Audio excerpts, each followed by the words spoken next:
Welcome to Build Out with Jim Kunkel, your go-to broadcast for learning more about business in the real world. Your host, Jim Kunkel, who is an accomplished professional in business development, sales, and marketing, and is a technical content creator along with being a rising influencer on LinkedIn. On Build Out, you'll get the latest information and knowledge from subject matter experts from across the globe.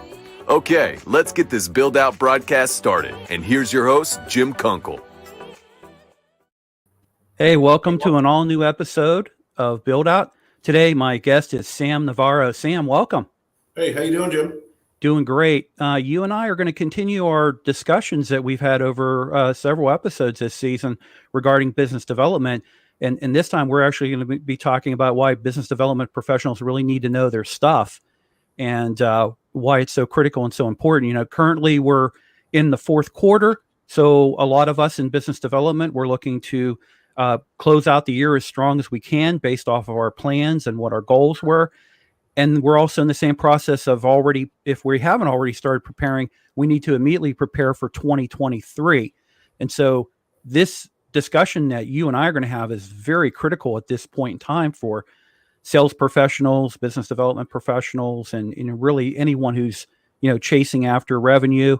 And importantly, as we talked in the pre-stream, chasing after margin as well. But, before we go into that conversation, there might be some on this live stream who might not know who you are. So could you provide your professional background and talk a little bit about your role at IPC? Sure. So my name's Sam Navarro. I've been in the paints and coatings business since I was 17 years old. I started off as a delivery driver in a paint store, and I've worked for some of the largest manufacturers of protective coatings in the world. Then I got into the contracting business a few years ago. I've worked for the largest soft crafts contractor, or one of them in the country. I worked for the largest pipe coatings contractor in the country. I've worked for a specialty contractor. And then I came to IPC about a year and 2 months ago. I came here as the vice president of business development and marketing to really start to put together the business's strategy. And over the last year, I've really taken on a new role. And actually last week it was announced that I accepted the role as the executive vice president of the company. So I'm really excited for those who are unaware of IPC. We are a regionally based protective coatings contractor. We focus on blasting, painting, tank linings, and fireproofing. Our core specialty is tank linings for API tanks. We really try to do things a little differently. We're privately owned, and we focus on craftsmanship, safety, and quality.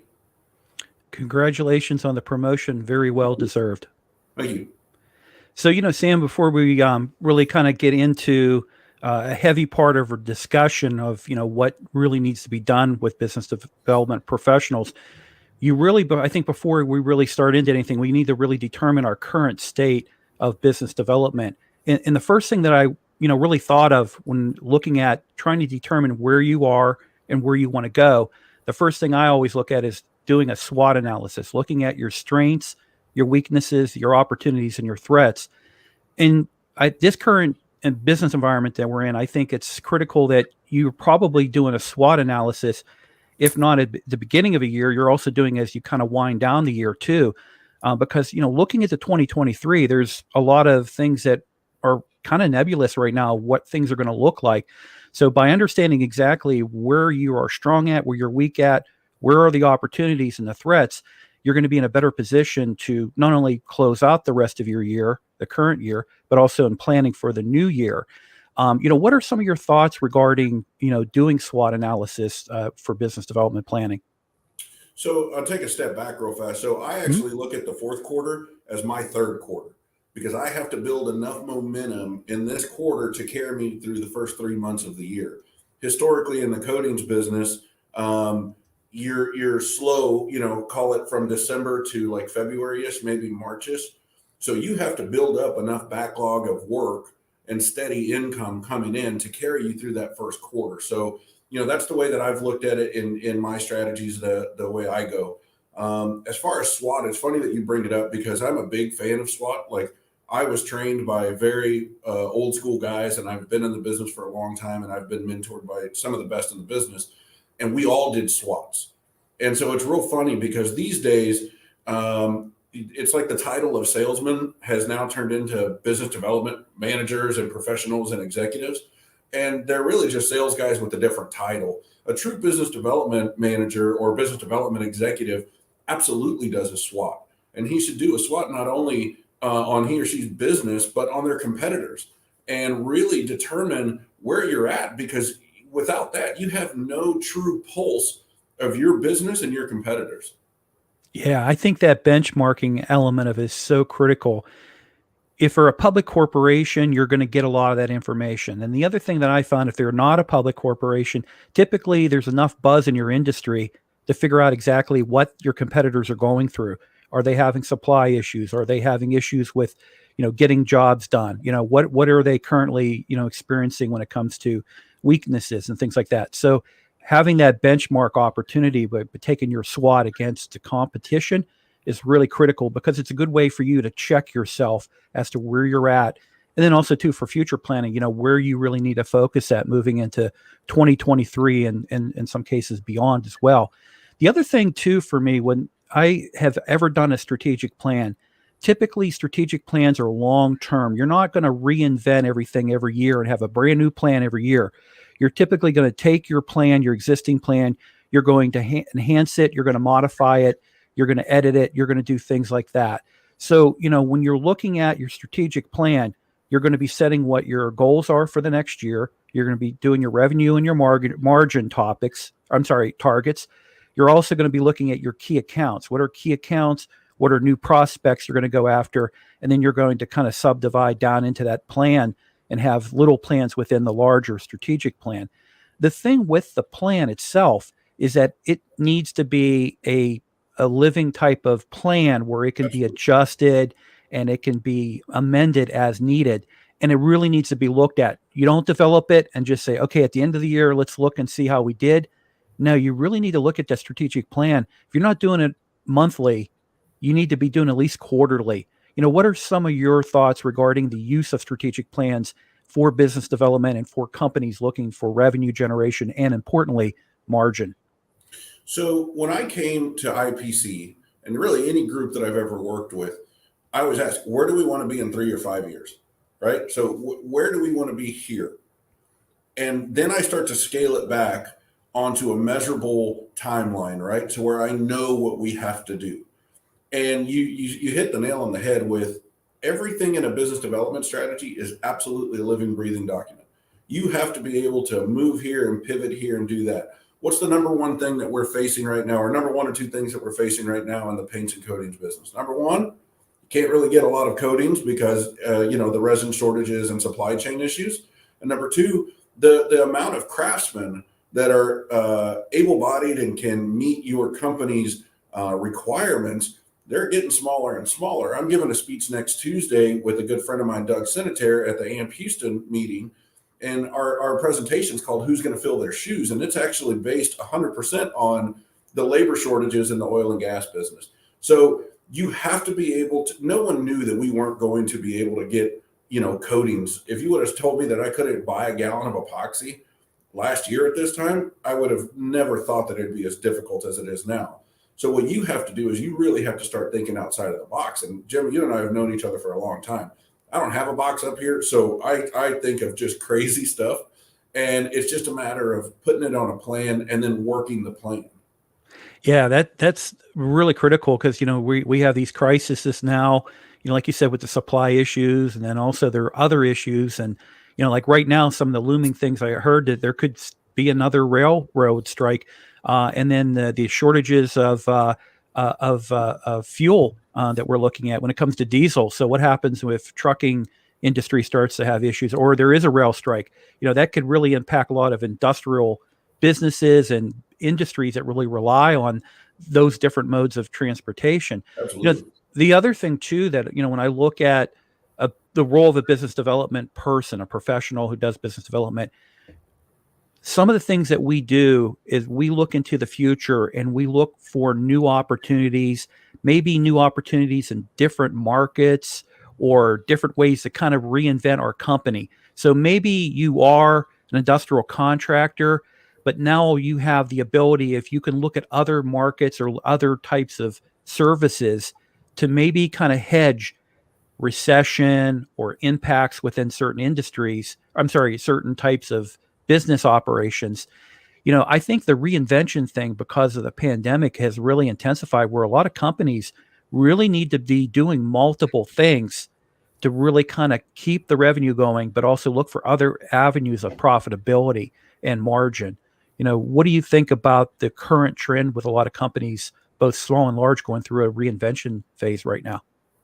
So while I agree that you should diversify your business and not have all your eggs in one basket, I think that sometimes the reason that folks have to start going into other crafts or going into other market segments, whether it be commercial or residential or anything else, is because they're so overhead heavy that they have to figure out ways. They're not stable enough to just be really good at what they do, right? And so now we have to start grasping for straws.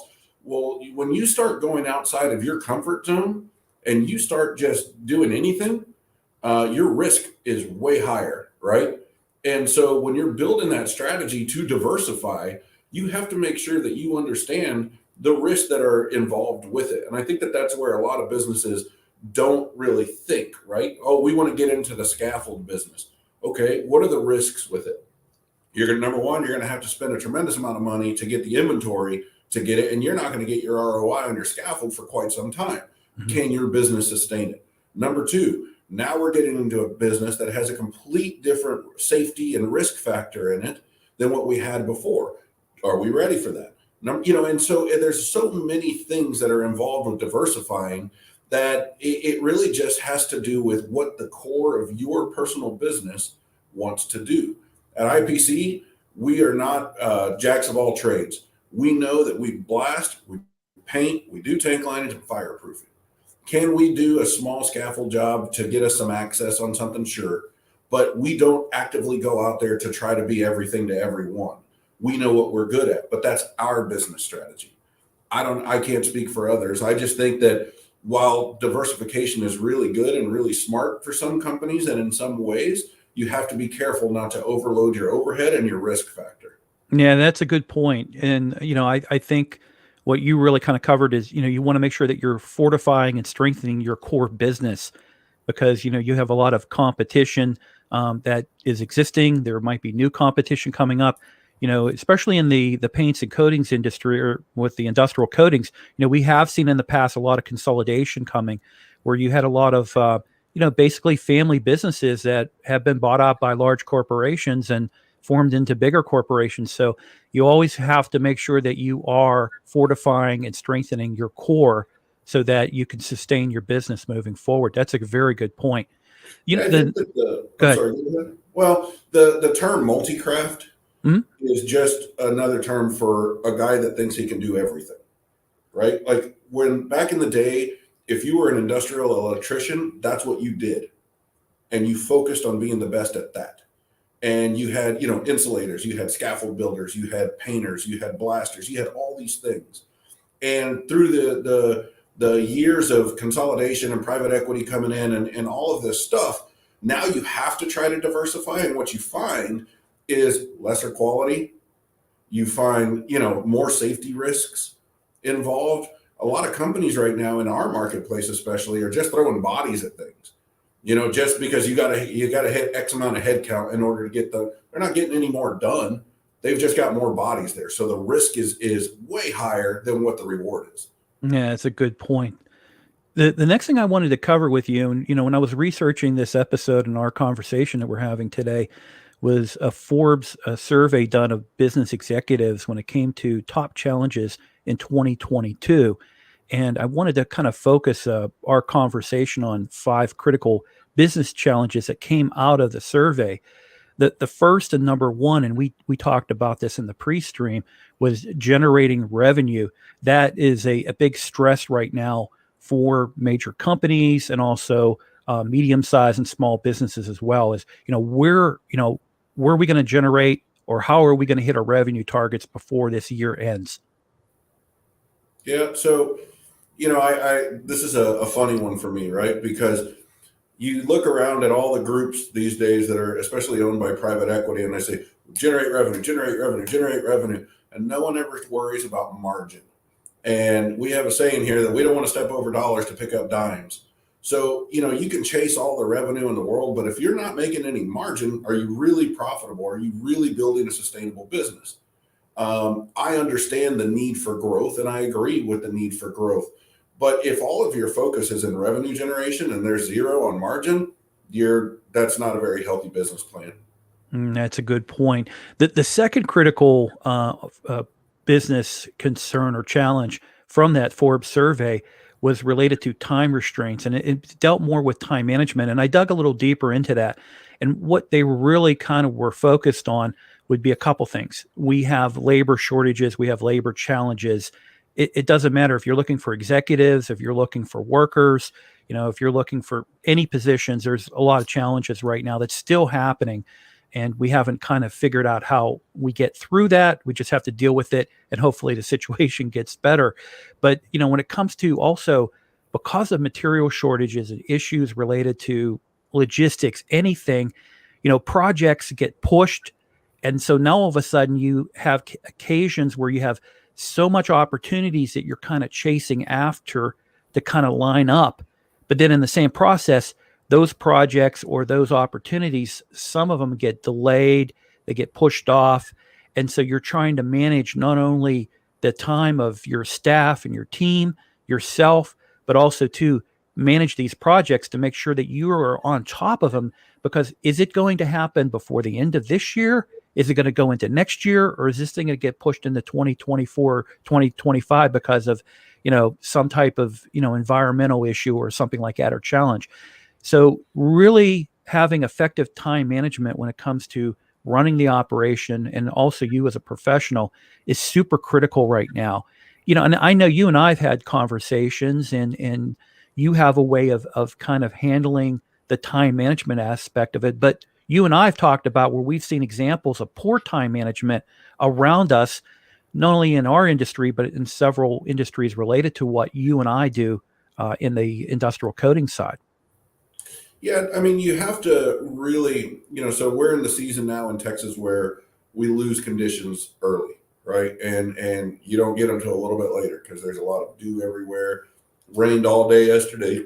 Excuse me. It rained all day yesterday. And I mean, you just have to be able to be flexible. If you can't do this, can you do that?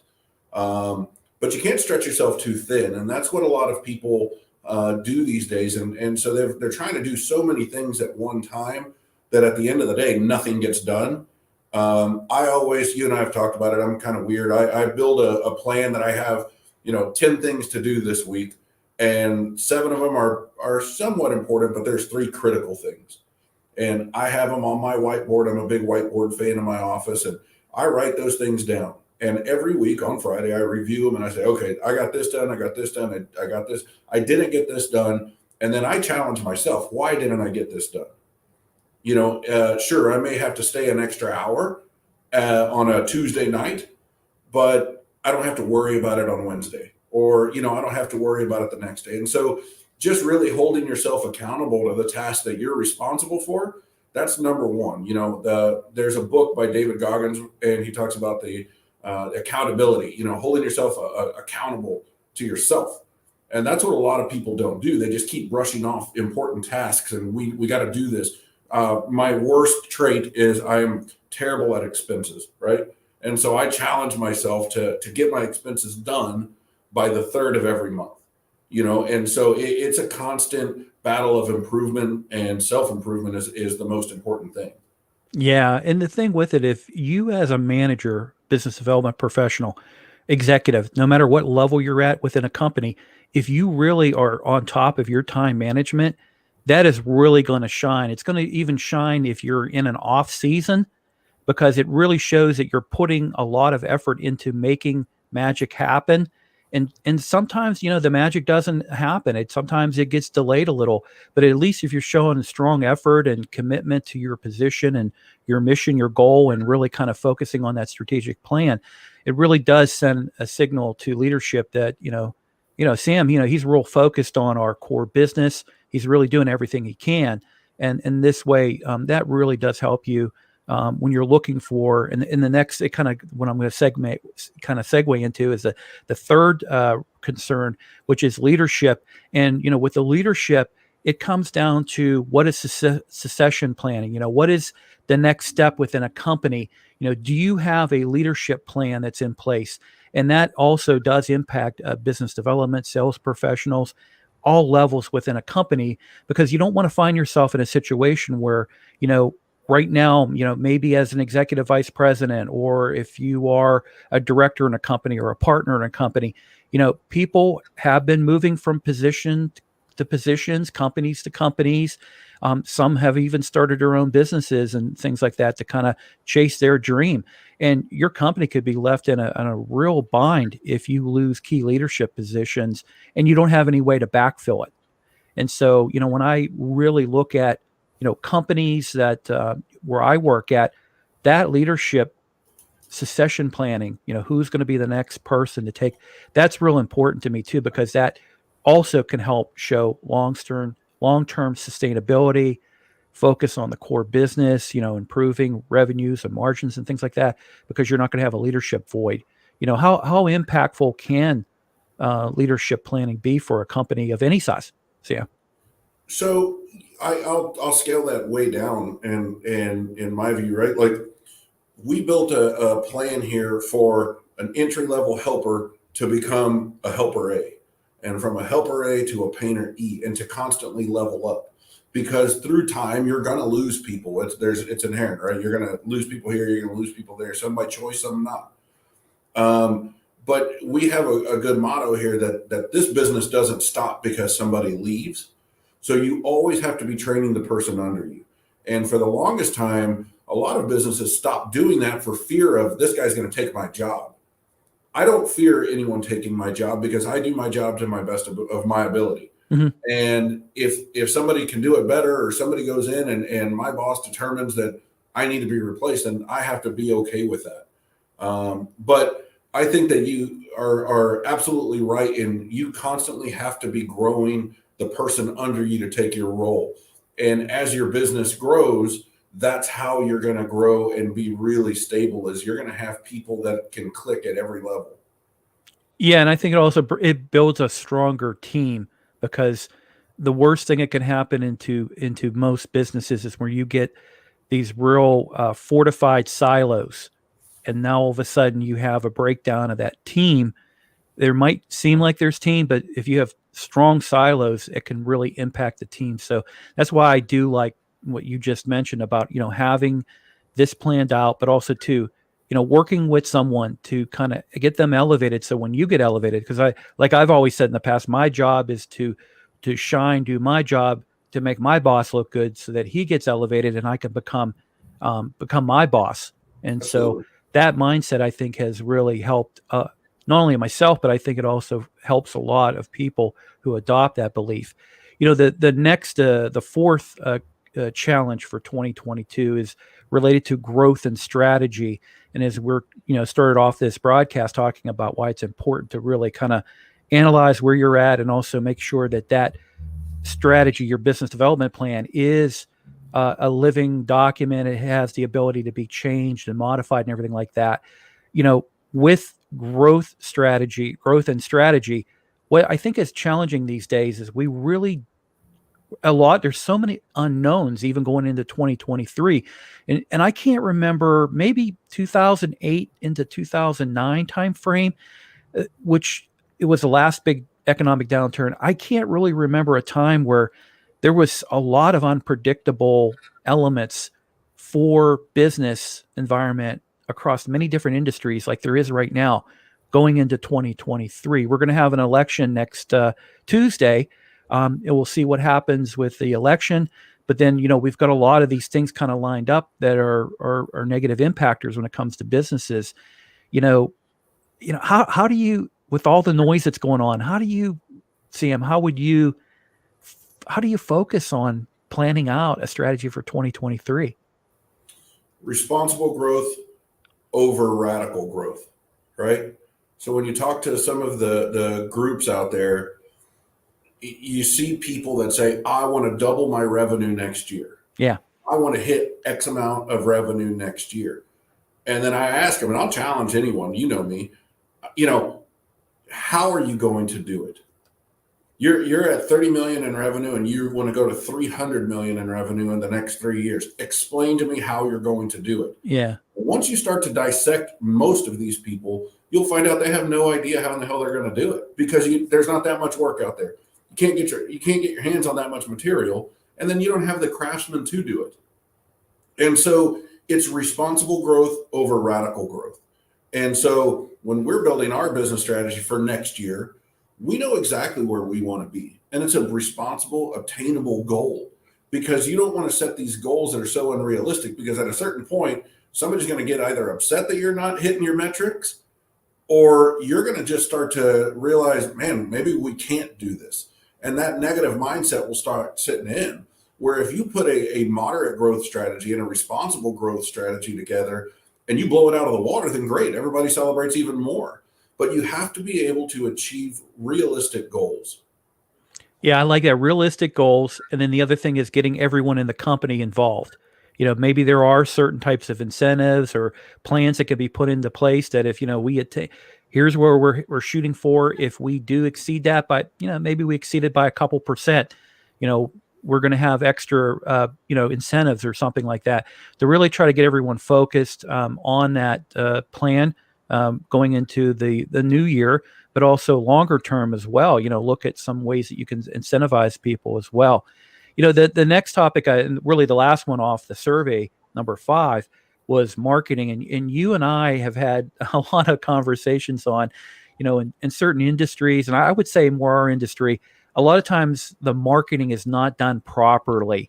And, I know you're probably concerned that TikTok might be taken down, so your TikTok career might be ending shortly. But seriously, when it comes to the marketing element of it, that is a big concern, when it comes to, how do you market, what messaging, what platforms, and, your background is strong in sales, but it's also strong in marketing too. So I always lean on your opinion when it comes to marketing things. So, what are some of your thoughts regarding marketing planning going into this new year?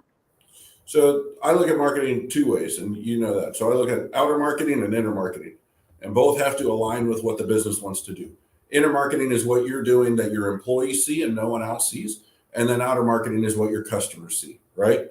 When I look at marketing, especially in our industry now, you have people that are spending a tremendous amount of money to get their name out. And they're not spending enough money on focusing on what can get them the next customer, what can get them the next this. Because if you're up here on your marketing and you're trying to spread your word to everyone, the chances of you actually hitting, like you said earlier, your strategic key accounts that you want to go after, like, what are you doing to market to them? Are you researching what they're doing? So like, I follow and I'm friends with a lot of owners' marketing staff so that I can learn what they're marketing, because what we want to do is we want to align ourselves to what our customers are doing. So, when I look at marketing, it's you can never have enough, but you can definitely have too much sometimes. That's a very good point.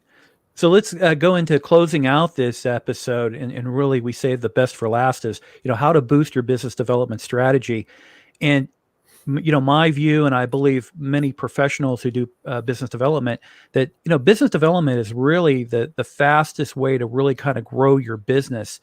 But it also can be the most intensive as well. It does require a lot of focus, planning, stamina, and persistence. And so, when you have a business development professional who's kind of rising up in the ranks and things like that, and you're working with them, Sam, what are some of the things that you recommend them to focus on to boost their business development results? So for me, I've always said it's a marathon, not a sprint, right? So you have some people that they just burn white hot, and then they get burned out, and then they slow down their momentum. Where I've always gone to let's build our strategy, let's figure out where we're going to go, and then you just have to keep churning every single day. and you've got to wake up and you got to know exactly what you're doing today and tomorrow and the next day. You should build your schedules to how you're going to continue that momentum going.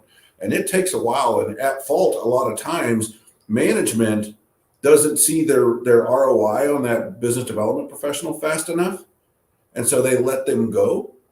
And the reason for that is because they're so overhead heavy and dependent that they have to generate that revenue too fast. And when they don't see that, then they stop. What they're doing is they're spending a bunch of money up front. They're not seeing it.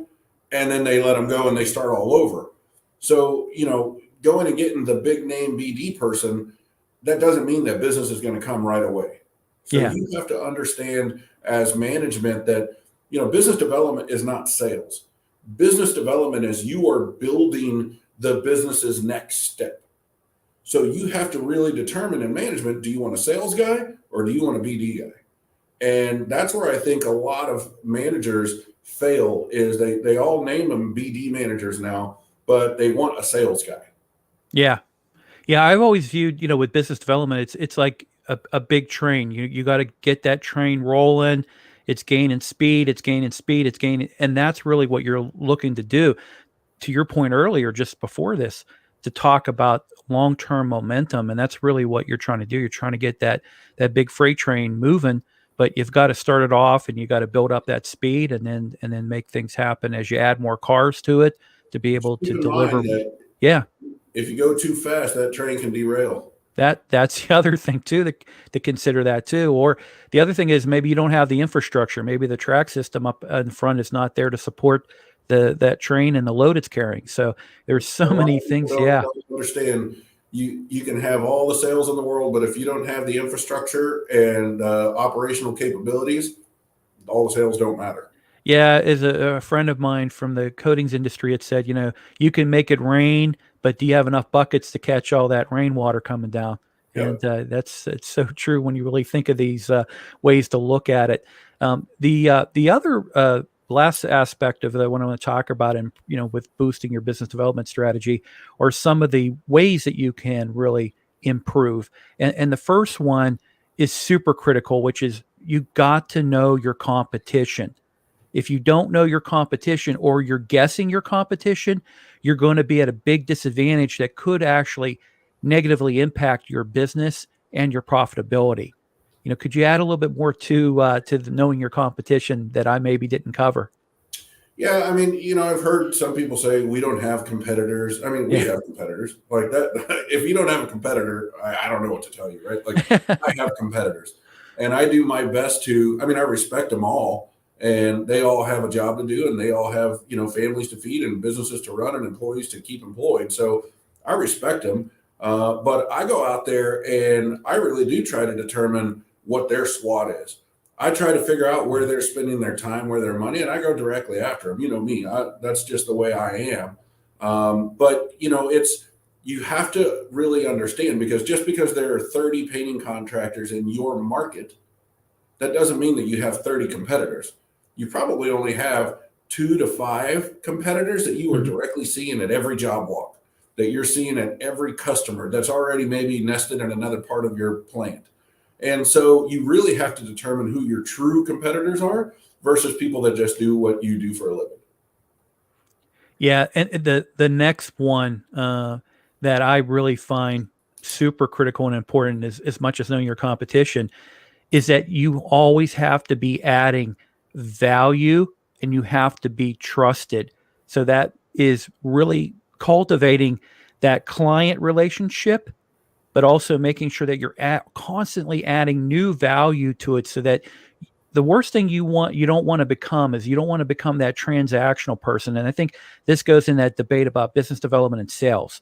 Business development, you're really developing, and I'm not saying salespeople don't develop a relationship, but in most cases, you have salespeople that are only known for when the customer needs a quote or they need to place an order or whatever. But with business development, you're really looking at what's going to benefit your customer, your client, is going to benefit you, and it has to be something that's mutual. The other thing is you can leverage a lot of that in to new clients and new customers, because what's working with your existing client base and customer base is something that can really help benefit you if you're looking for new customers and clients as well. Yep. So perfect example is we got some stuff. We received some stuff from a customer that we're trying to grow our footprint in. And luckily I saw it before we started. Their coding system would have failed within a week. And so I stopped everything and I called the customer and I said, hey, I'll do whatever you want, but I don't suggest this because it's going to fail. And so they got with their folks, and then, we had a conference call about it. And I told them, look, at the end of the day, my job is to try to provide the best possible coding system for you guys. I know that this is going to fail.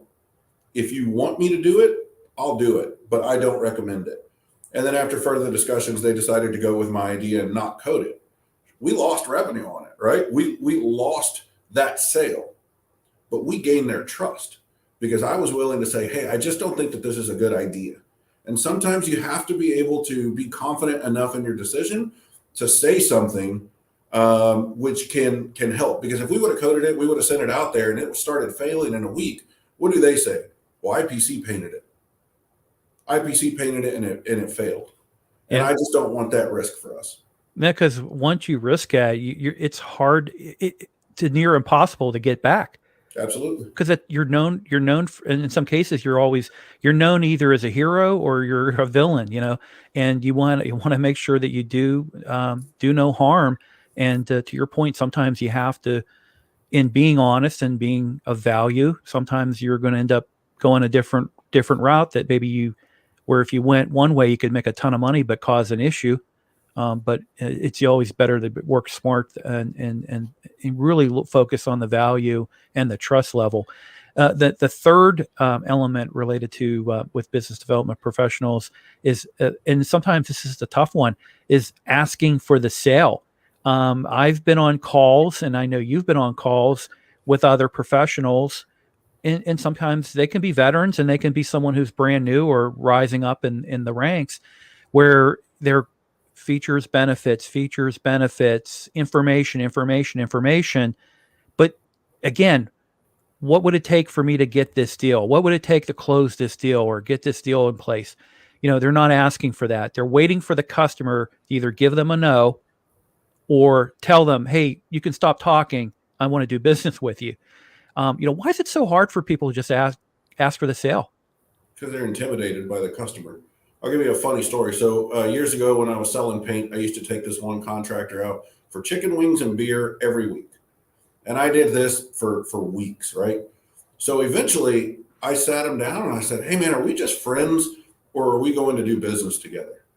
And he looked at me and he didn't know. He goes, what do you mean? I said, well, if we're just going to be friends, then you need to start picking up half of these tabs. I said, but if you're going to be a customer and buy stuff from me, then I'll buy you chicken wings and the beer, right? And it's kind of funny because I don't think that he thought of it that way. And sometimes you just have to be blunt. Hey, we're going golfing all the time. Or, hey, I've been taking you hunting, whatever it may be, fishing or hunting, or Lord knows we can spend $1 million on BD. But if you're not getting any of the business, or if you are getting any of the business and you're not making any money, that's the other side of it, right?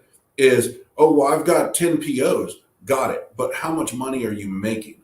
Because once you start to tally up how much money you spent to get the business, you probably haven't made that much back. And so that's not a healthy strategy for any business. Yeah. And really kind of dovetailing off of the relationship you just talked about, are we friends or are we going to do business together?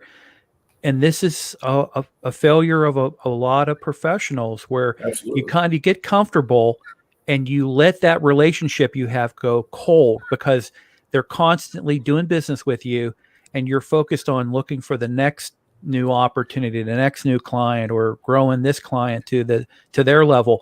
And sometimes you kind of take your eye off that good customer, good client, and then all of a sudden things can change. So you have to make sure you find time and also find ways to keep that relationship as hot as possible going into the future. Yeah, I mean, so we had a monthly meeting. We have one every month with all of our supervisors. And in September, the topic was earn your business, right? So you got to earn it every single day. Mm-hmm. And a lot of times you get comfortable. Oh, we've been doing business with, and I mean, we've fallen just as guilty, right? We're humans. And so it's very easy to get comfortable with a customer. Well, we have their business, we have their business. And little by little, you don't realize, but there's another smaller contractor or a smaller competitor that's pecking away at it. And all it takes is for you to screw up one thing bad enough for them to take that business away from you. So as management, especially, BD and managers, we have to constantly be customer facing. You got to constantly be out in the field, and you have to get out there and you have to shake hands. You have to do it. You cannot get too comfortable. Yeah, and that kind of leads into the last, element of really boosting your business development is, beat your competitors to the punch. And I think if you have that strong relationship, you're in the field, gripping and grinning, you're doing events with them, you're really adding, again, the relationship, the value.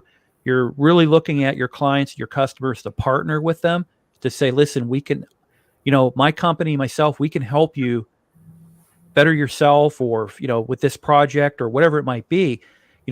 That really kind of helps you really kind of beat the competition, because if you're offering a lot of value and really delivering what you have agreed upon, you're going to have a strong relationship. And I think the competitors have a harder battle to overcome that. Yep. Yeah, and I mean, you really have to determine how you're going to compete. Mm-hmm. I can't compete against some of the billion-dollar companies that have all the money in the world, Sure. entertaining people. So I don't try. I go out there and I just try to give the best possible service and quality, flat out right. Mm-hmm. And so it's really determining who you can compete against and who you can be successful with. But, at the end of the day, when you put all of this stuff in a blender, you have to build a healthy business development strategy for your business. You have to determine what it takes for your business to grow marginally, revenue, everything. And a lot of BD professionals these days don't understand that concept, that when you're building your strategy, you have to grow your business responsibly and healthy. There are 140 men and women out in the field that are depending on us to build a healthy enough business to sustain them for the future. And that's my biggest responsibility. Yeah. Sam, what an awesome conversation. As we always have great conversations regarding, sales and marketing and business development. But we do have another important topic we need to cover, and that's regarding the World Series. And Oh, yes. you are a probably, of anybody I know in Houston, you are probably the strongest Houston Astros fan. In fact, I think you have something to unveil here, We're correct? gonna do just fine. We've got the big man. We got the big man rooting for the Stros tonight. Awesome shirt. And you had that, you designed it yourself, is what you said? I printed it Printed? and I've worn it. I mean, I'm very superstitious, as you know, Yeah. and so the shirt has come back to get us a win tonight after last night. There you go. There you go. And everyone, this is, I always enjoy, when you get into the World Series, I mean, you're looking at top teams and they're really at the height of their game. And I think this matchup is an amazing matchup. And, my prediction, it goes through the whole, round of games, and it's going to be one of those cliffhangers. But I know, again, if I was a Phillies fan or a Houston fan, I want to wrap it up as quick as possible. So, but I definitely am rooting, even though I'm a Pittsburgh person, I'm rooting for Houston, because I think, Houston, the Astros have really worked hard, and they really do deserve an opportunity to win this year. So You're watching two excellent teams go at it, and as far as the Stros go, I've been a diehard for a very long time, so it's really fun to live this era of Houston sports. We were talking about it before we started. Even if you're not a baseball fan, if you're in Houston, go to the game, take your kids to a game, take your friends to a game, take your parents to a game, because we won't, after this legacy is done, we won't have this kind of longevity of a era of greatness in Houston sports for a really long time. So I'm enjoying it. The office gets into it. If you follow us, IPC Industries here on LinkedIn and Facebook and all the other social media, we wear our gear for all the games. We root them on. We're very much an Astros company. Excellent, excellent. Sam, how can people follow you, get in contact with you, social media, all that kind of good stuff? Yeah, LinkedIn's probably the best network or the best outlet to reach me for personal. You can reach out to IPCindustries.com to follow our website. Like I said, I'm happy to talk to any BD person out there that has a question or actually, if you don't agree with something I said and you want to have a further discussion on it, I'd be happy to meet for a cup of coffee or a beer one day and talk about it, because it's important to get different insights and opinions from people. But I'm always just upfront and honest. And you are. And thank you for this opportunity to have, like I said, continued discussion on this, conversation on this. Everyone who's watching this, make sure that you do like this broadcast, you share this broadcast, and I'll be live next Wednesday with an all-new guest at noon Eastern. And everyone have a great rest of your day. Sam, you have a good rest of your day as well. Yeah, you too. Go Stros. Go Stros. I hope you found value with today's Build Out broadcast. Make sure you connect with Jim on LinkedIn and subscribe to his YouTube channel. This way you'll be notified on new live streams and when new content is released. Please give today's broadcast a like and share with your connections and colleagues. Thanks for watching, and please visit buildoutproductions.com for additional content and to join the mailing list so you can keep updated on other streams and quality content from the creators on the Build Out Productions team.